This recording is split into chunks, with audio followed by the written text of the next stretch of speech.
Movie के start में हमें एक शिपिंग कंटेनर दिखाया जाता है जो कि हांगकांग से साउथ कोरिया में लाया गया था। जब दो आदमी इस कंटेनर को खोलते हैं तो वो दोनों पूरी तरह से शॉक्ड हो जाते हैं क्योंकि इस कंटेनर में एक भी आदमी जिंदा नहीं था, यानी कि सब लोग मर गए थे।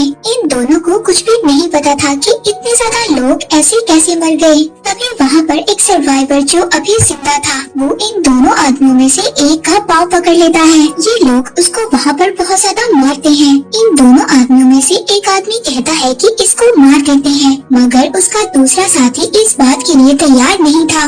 वो उस सर्वाइवर को अपने ट्रक में बिठा लेते हैं और उसकी मदद करने के लिए उसको शहर की तरफ ले जाते हैं। वो लोग जब शहर में आ जाते हैं तो उनमें से एक आदमी ट्रक को रोक कर कुछ चीजें लेने जाता है। तभी वो सर्वाइवर इस बात का मौका उठाता है और वो उस ट्रक से भाग जाता है। जब वो आदमी जिसका ट्रक था वो चीजें लेकर आता है तो वो उस सर्वाइवर को ढूंढता है, मगर वो उसको कहीं पर भी नहीं मिलता। वो उसको काफी ज्यादा ढूंढने की कोशिश करता है मगर वो सर्वाइवर उसको नहीं मिलता। तभी हम देखते हैं जो दूसरा आदमी यानी कि जो इसका भाई था उसकी तबीयत खराब होने लगी थी और वो अपने ट्रीटमेंट के लिए मेडिसिन लेने के लिए एक मेडिकल स्टोर में जाता है। उसको देखने से ऐसा लग रहा था कि उसको किसी वायरस ने जकड़ लिया है और वो वायरस आहिस्ता आहिस्ता लोगों में फैलता जा रहा है। इसके बाद हमें एक हादसे का सीन दिखाया जाता है। यहाँ पर हम देखते हैं कि एक गाड़ी जो खाई में गिर गई थी उसमें एक लेडी फंसी हुई थी। ये लेडी एक डॉक्टर थी और इस लेडी का नाम डॉक्टर किम था। अब डॉक्टर किम को बचाने के लिए एक फायर फाइटर आता है, इसका नाम होता है जीगू।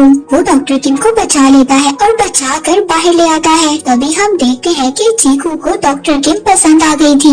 अब दूसरे दिन डॉक्टर किम दोबारा से जीगू को उसी जगह पर बुलाती है जहाँ पर उसके साथ हादसा हुआ था और जीगू को कहती है कि मेरा बैग नीचे रह गया है, जाओ जाकर लेकर आओ। अब जीगू डॉक्टर किम की बात को कैसे टाल सकता था। वो वहाँ पर अपने एक और साथी को बुलाता है और उसकी मदद से नीचे जाता है। नीचे जाकर डॉक्टर किम का बैग ले आता है। अब जब उसका बैग लेकर वो आ जाता है तो उसके बैग में जो फोन था वो रिंग करने लगता है। ये कॉल डॉक्टर किम की बेटी की होती है। किम तो वहाँ पर नहीं थी, इसलिए जीगू ये डिसाइड करता है कि वो किम का बैग उसकी बेटी को दे आएगा।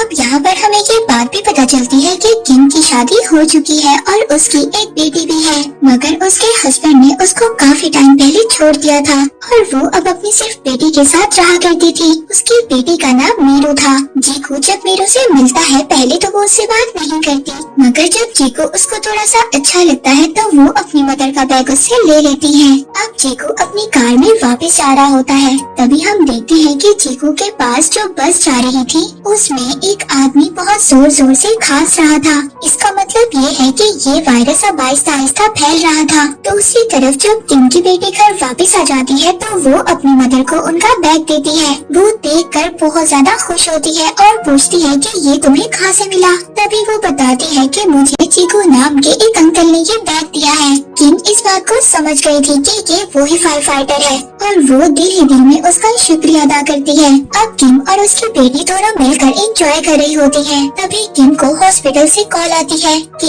एक बहुत बड़ी इमरजेंसी है, एक अजीब सा केस है, जल्दी से हॉस्पिटल आ जाए। अब किम अपना फर्ज निभाने के लिए हॉस्पिटल चली जाती है। वो रास्ते में अपनी मदर को भी कॉल करती है कि आप मीरू के पास चली जाएं, वो घर में अकेली है। जब वो हॉस्पिटल के सीन को देखती है तो हर तरफ भगदड़ मची हुई थी। तभी हम यहाँ पर वही पेशेंट देखते हैं। वो कोई और नहीं था बल्कि जो हमने वो मूवी के स्टार्ट में दो भाइयों को देखा, उनमें से उसका एक भाई था जिस पर वायरस असर कर गया था और उसकी हालत बहुत ज्यादा खराब थी और उसकी बॉडी में बुरी तरह से रेड रैशेस पड़ चुके थे। उसके पास से एक फोन भी मिलता है। अब जब डॉक्टर उसके फोन को चेक करते हैं तो उसके मोबाइल में उनको कंटेनर की वीडियो मिलती है जिसमें बहुत ज्यादा लोग मरे हुए थे। अब किम बाहर आती है और उसके भाई से पूछती है कि ये कंटेनर तुम्हें कहाँ पर मिला और ये रिकॉर्डिंग तुमने कैसे की। वो वहाँ पर किम की बात का कोई भी जवाब नहीं देता और गुस्से में अपने भाई से मिलने जा रहा था। सभी लोग उसको रोक रहे थे। जब वो अपने भाई को जाकर देखता है तो वो पूरी तरह से शॉक्ड हो जाता है क्योंकि उसके भाई की डेथ हो गई थी।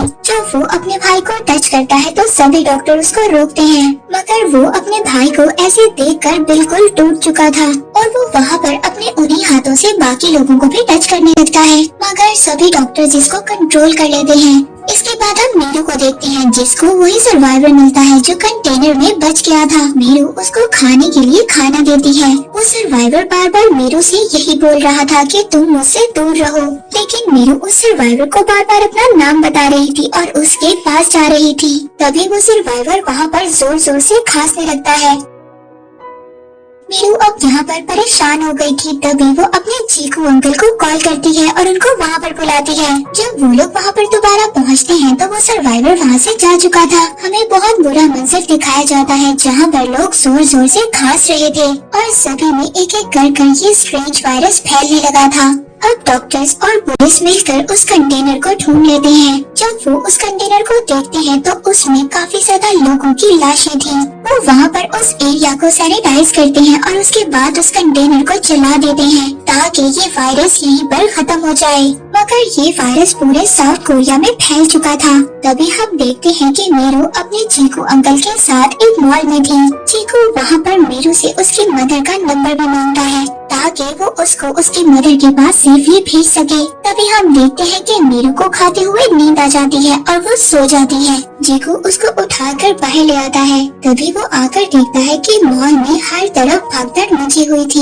हर तरफ लोग खांस रहे थे, बेहोश हो रहे थे। तभी चीकू की नजर एक लेडी पर पड़ती है जो कि स्टेयर्स पर खड़ी थी और वहीं पर वो बेहोश हो जाती है। और तभी चीकू मीरू को छोड़कर उस लेडी को बचाने के लिए जाता है। और दूसरी तरफ डॉक्टर की टीम उस आदमी के फोन की रिकॉर्डिंग देख रही थी। तभी डॉक्टर्स को उस रिकॉर्डिंग में वही सर्वाइवर नजर आता है। वो डॉक्टर्स सभी को उस सर्वाइवर की पिक्चर दे देते हैं। वो डॉक्टर्स बताते हैं कि ये वायरस काफी ज्यादा जानलेवा है और इस वायरस का नाम है H5N1 और इस वायरस की वजह से एक आदमी 24 या 36 घंटे में मर जाता है। और ये वायरस सबसे पहले चाइना में आया था। ये मैं जिस हॉस्पिटल में काम करती थी वहाँ पर चीफ सभी डॉक्टर्स और लोगों को बुलाते हैं और इस वायरस के बारे में बताते हैं। डॉक्टर्स उनको बताते हैं कि अगर हमने ये वायरस नहीं रोका तो ये वायरस पूरे साउथ कोरिया और नॉर्थ कोरिया में फैल जाएगा। लेकिन वहाँ के चीफ शहर को बंद करना नहीं चाहते थे। तभी वो लोग विंडो से देखते हैं कि एक पेट्रोल पंप पर बहुत बड़ा धमाका होता है, जिसकी वजह से सभी गाड़ियाँ आपस में टकराने लगती हैं। तभी लोग गाड़ियों से बाहर आकर बेहोश होने लगते हैं। तभी वहाँ की गवर्नमेंट ये डिसाइड करती है कि ये पूरे सिटी को इवैक्यूएट कर देंगे और ये सबको इस जगह से कहीं दूर ले जाएंगे। अब सब लोग यहाँ से चले जाते हैं, मगर डॉक्टर किम यहाँ से नहीं जाती क्योंकि उसकी बेटी उसके साथ नहीं थी और अब बस एक लास्ट फ्लाइट ही बची हुई थी। तभी वो अपनी बेटी को कॉल करती है और उसका फोन चीकू उठाता है। वो उसको वहाँ पर मॉल के हालात बताता है। वो उसको बताता है कि सभी लोग बुरी तरह से खांस रहे हैं और बेहोश हो रहे हैं। किम उसकी ये बात सुनकर मॉल पहुँचती है। जब वो मॉल जाती है तो वहाँ पर गवर्नमेंट ने लॉकडाउन लगा दिया था, इसलिए हर तरफ अफरा तफरी थी। लोग खाने पर टूट रहे थे। ऐसा लग रहा था कि बस दुनिया खत्म होने वाली है। अब यहाँ पर चीकू मीरू को ढूंढ रहा था। पहले तो वो उसको नहीं मिलती, मगर बहुत ज्यादा ढूंढने के बाद वो उसको मिल जाती है। तभी वहाँ पर मिलिट्री आ जाती है और वो सब लोगों को मॉल के अंदर रहने का कहती है। किसी को भी बाहर आने की इजाजत नहीं होती और तभी मॉल का शटर बंद कर दिया जाता है क्योंकि हर चीज को लॉक किया जा रहा था ताकि ये वायरस कहीं और ना फैल सके। लेकिन कुछ लोग भागते हुए उस शटर से बाहर आ जाते हैं, जिसमें ये तीनों भी होते हैं। डॉक्टर किम यहाँ पर चीकू को भी कहते हैं कि लास्ट फ्लाइट बची हुई है, तुम भी मेरे साथ चलो। मगर चीकू उसके साथ जाने से मना कर देता है। वो कहता है कि मेरा काम है लोगों को बचाना, इसलिए अब वो अपने एक साथी को वहाँ पर बुलाता है और शटर में फंसे हुए लोगों को वहाँ से निकालने लगता है। डॉक्टर किम अपनी बेटी को लेकर एयरपोर्ट पहुंच जाती है। बस चेकिंग के बाद वो लोग जाने ही वाले थे, तभी वहाँ पर मीरू खांस देती है। मीरू को खांसते हुए एयरपोर्ट का स्टाफ देख लेता है। एयरपोर्ट का स्टाफ उनको रोक लेता है। वो कहते हैं कि वो लोग आगे नहीं जा सकते।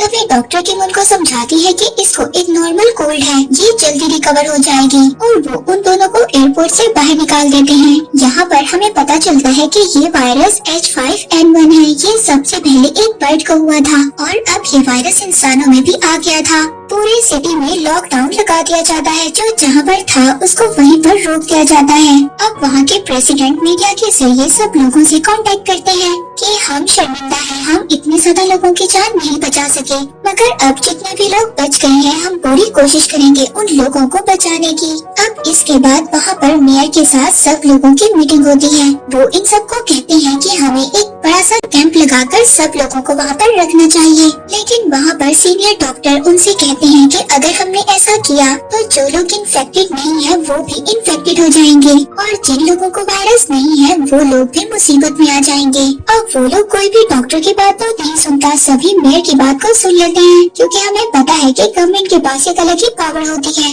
गवर्नमेंट पब्लिक में अनाउंस करती है कि साउथ कोरिया में एक वायरस फैल गया है और हमें सब लोगों को एक कैंप में रखना होगा।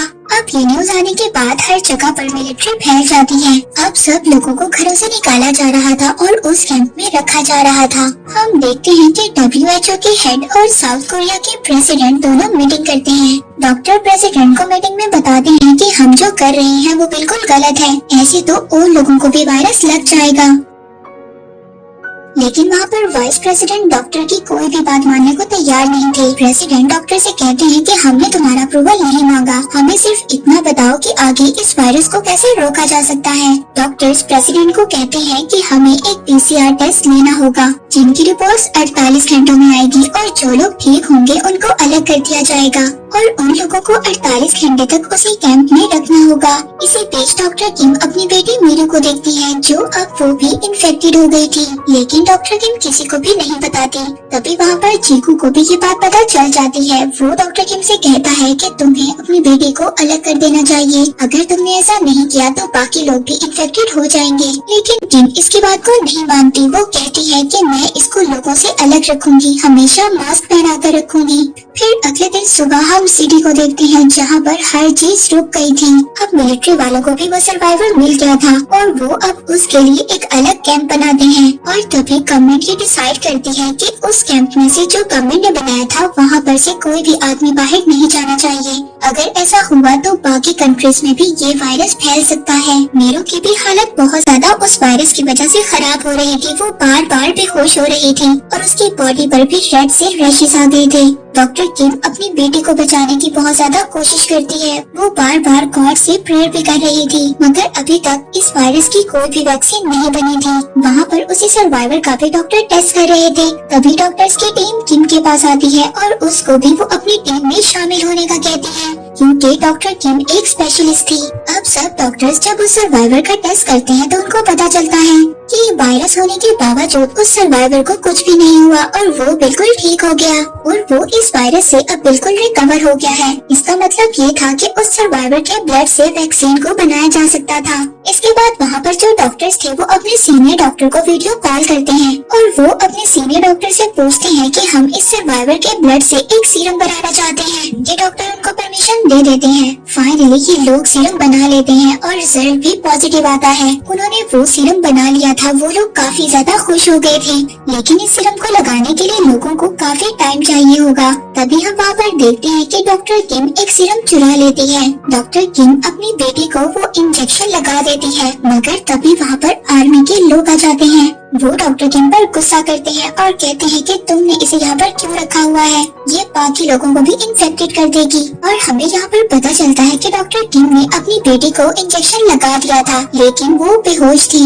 वो आर्मी के लोग मीरू को बेहोश देखकर ये समझते हैं कि वो मर चुकी है और वो उसको वहाँ से ले जाते हैं। डॉक्टर किम को भी वहाँ पर बेहोश कर दिया जाता है। जीको भी कैंप से बाहर आता है और वो वहाँ पर किम और मीरू को ढूंढने लगता है, मगर तभी वो अपने सामने एक बहुत ही खौफनाक मंजर देखता है। यहाँ पर जितने भी लोग मर गए थे सबको उठाकर एक गड्ढे में डाला जा रहा था ताकि सब लोगों को जलाया जा सके जो मर चुके थे, ताकि इस वायरस वाली डेड बॉडीज को खत्म किया जा सके। तभी चीकू वहाँ पर भागता है और मीरू की डेड बॉडी को ढूंढने लगता है, लेकिन मीरू उसको वहाँ पर कहीं नहीं मिलती। वो जोर जोर से उसका नाम लेकर बुलाता है। तभी वहाँ पर उसको एक बॉडी नजर आती है जो कि मीरू की थी। वो उसको उठाता है और गले लगा लेता है। तभी उसको पता चलता है कि मीरू अभी भी जिंदा है। दूसरी तरफ किम को भी होश आ गया था और वो भी अपनी बेटी को ढूंढ रही थी, लेकिन वो उसको कहीं पर भी नहीं मिलती। इसके बाद हम यहाँ पर एक बहुत ही इमोशनल सीन देखते हैं। हम एक सोल्जर को देखते हैं जो अपनी मदर को ढूंढ रहा था। तभी उसको उसकी पर मिल जाती है, लेकिन उसको पता चलता है कि उसकी मदर भी इन्फेक्टेड हो चुकी है। उस सोल्जर को अभी तक ये पता था कि इस वायरस की कोई भी वैक्सीन नहीं बनी है। वो सोल्जर अपनी मदर के गले लग जाता है क्योंकि उसकी मदर मरने वाली थी, मगर तभी कुछ लोग उस सोल्जर को उसकी मदर से अलग कर देते हैं और उसको मारने लगते हैं। उस सोल्जर की मदर सबसे कहती है कि मेरे बेटे को मत मारो, उसकी कोई गलती नहीं है। तभी दूसरी तरफ हम चीकू को देखते हैं जो मीरू को लेकर भाग रहा था। तभी वहाँ पर एक आर्मी वाला उसको भागते हुए देख लेता है और उस पर फायरिंग करता है, मगर तभी बहुत ज्यादा लोग आर्मी वालों पर अटैक कर देते हैं और उनको मारने लगते हैं। तभी किम को ये बात याद आती है कि उसकी बेटी के पास एक वॉकी टॉकी है और वो अब उस वॉकी टॉकी से बार बार अपनी बेटी को मैसेज दे रही थी। तभी ये मैसेज चीकू रिसीव करता है और वो किम से कहता है कि उसकी बेटी उसके पास है और वो बिल्कुल ठीक है। हम लोग देखते हैं कि उस सर्वाइवर को एक वैन में बिठाकर कहीं और शिफ्ट किया जा रहा था। तभी उनकी वैन पर बहुत सारे लोग अटैक कर देते हैं। उस वैन में डॉक्टर किम भी साथ थी। वो उस सर्वाइवर को वैन से बाहर निकाल लेते हैं और उसको चाकू से मारने लगते हैं। उन लोगों को ये लग रहा था कि इस आदमी की वजह से उनके अपनों की जान गई है। तभी हम देखते हैं कि डॉक्टर उसको बचा लेते हैं और वहाँ से चले जाते हैं। तभी हम बाहर का सीन देखते हैं जहाँ पर लाखों की तादाद में लोग थे और सबके हाथों में अजीब किस्म के हथियार थे। और अब हमें पता चलता है कि वो सर्वाइवर भी मर गया था। वो अकेला था जिसके ब्लड से वैक्सीन बनाई जा सकती थी। तभी वहाँ पर हाईवे के दरमियान में जो लोग थे, आर्मी वाले उन पर फायर कर रहे थे और उन लोगों को मार रहे थे। जब ये चीज प्रेसिडेंट देखते हैं तो बहुत ज्यादा गुस्सा होते हैं। वो वहाँ पर सबसे कहते हैं कि ये काम करने का ऑर्डर किसने दिया। तभी वाइस प्रेसिडेंट कहते हैं कि ये ऑर्डर मैंने दिया है, हमें लोगों की जान बचानी है। अगर हमने ऐसा नहीं किया तो पूरा कोरिया सिटी तबाह हो जाएगा। डॉक्टर किम प्रेसिडेंट से वीडियो कॉल करती है और उनको बताती है कि मेरी बेटी मीरू भी अब रिकवर हो गई है और उसके ब्लड से भी वैक्सीन बनाई जा सकती है। ये बात डॉक्टर किम के प्रेसिडेंट मान जाते हैं और उनकी बेटी को क्वारंटाइन से निकालने का ऑर्डर दे देते हैं। लेकिन वहाँ पर अमेरिकन प्रेसिडेंट और WHO के लोग प्रेसिडेंट के ऑर्डर को नहीं मानते। वो इनके ऑर्डर को कैंसिल कर देते हैं। वो कहते हैं कि अगर एक भी आदमी क्वारंटाइन से बाहर आया तो उन पर हम मिसाइल छोड़ देंगे, उनको मार देंगे। कोई भी प्रेसिडेंट की बात नहीं मान रहा था। तभी हम देखते हैं कि बहुत ज्यादा लोगों में मीरू आगे आ जाती है और उसकी मदर किम उसको देख लेती है। वो दोनों एक दूसरे से मिलने के लिए भागने लगती हैं। तभी आर्मी वाले उनको फायर करना स्टार्ट कर देते हैं और एक गोली आकर किम के बाजू पर लग जाती है। वहाँ पर चीकू भी आ जाता है। वो किम को पकड़ लेता है। तभी अपनी मदर के सामने मीरू आ जाती है। वो अपनी मदर के आगे आकर खड़ी हो जाती है और कहती है कि प्लीज मेरी मदर को गोली मत मारो, और बार बार यही कह रही थी कि प्लीज मेरी मदर को गोली मत मारो। और ये काफी ज्यादा इमोशनल सीन था। तभी वहाँ पर जब सब लोग देखते हैं कि एक बच्ची जो सबको बचाने की कोशिश कर रही है, वो सब लोग उसके आगे आकर खड़े हो जाते हैं। अब जो प्रेसिडेंट ये सब बातें देख रहे थे तो वो सभी ऑर्डर्स को कैंसिल कर देते हैं क्योंकि अब आर्मी उनके कंट्रोल में थी, ना कि अमेरिका के कंट्रोल में। तभी वहाँ पर ये अनाउंस किया जाता है कि हम लोग जल्दी सीरम बना लेंगे, हम लोग आप लोगों को सभी फैसिलिटीज देंगे। ये सुनकर सभी लोग बहुत ज्यादा खुश हो जाते हैं। तभी हम देखते हैं कि मीरू को डॉक्टर्स एक एम्बुलेंस में ले जाते हैं ताकि उसके ब्लड से सीरम बनाया जा सके। जाते जाते चीकू मीरू को ये कहता है कि अगर तुम बीमार लोगों की हेल्प करोगी तो गॉड तुम्हारी हेल्प करेंगे। और फिर वो चली जाती है और फिर इसके बाद कुछ दिन बाद सब कुछ ठीक हो जाता है। लास्ट सीन में हम किम को देखते हैं जो अपनी बेटी के साथ चीकू के साथ वेकेशंस पर जाती है। और इसी के साथ ये मूवी यहीं पर एंड हो जाती है।